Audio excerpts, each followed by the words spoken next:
اگر کوئی یہ کہے کہ میں مسلمان نہیں ہوں، میں پاکستانی ہوں، اس کہنے سے اس کے ایمان کا خاتمہ ہو گیا، اس کا سینہ کھوکھلا ہو گیا، اس کا دین اسلام سے کوئی تعلق نہیں رہا۔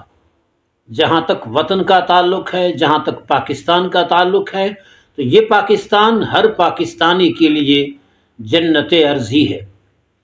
ہر پاکستانی پاکستان سے ٹوٹ کے محبت کرتا ہے، لیکن ایمان کو تقدیم حاصل ہے۔ حضور نبی مکرم صلی اللہ علیہ وسلم نے مکہ مکرمہ، اپنے وطن، اپنے علاقے کو دین کے لیے چھوڑا اور مدینہ طیبہ کی طرف ہجرت فرمائی۔ حضرت ابراہیم علیہ السلام نے دین کی خاطر وطن کو چھوڑا، ہجرت فرمائی، اور حضرت موسیٰ علیہ السلام نے بھی وطن کو چھوڑا اور دین کی خاطر ہجرت فرمائی۔ وطن کا مقام اپنی جگہ پر، لیکن دین، ایمان، عقیدہ ہر صورت میں مقدم ہے اور اس کا نمبر پہلا ہے۔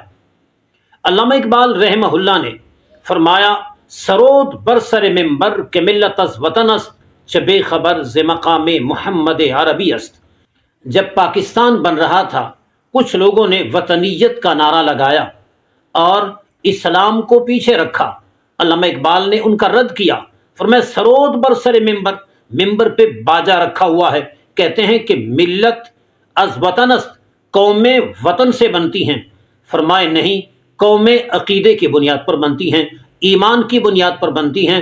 چھبے خبر ز مقام محمد عربی است، ایسا نعرہ لگانے والا حضور نبی مکرم صلی اللہ علیہ وسلم کی شان سے کتنا بے خبر ہے۔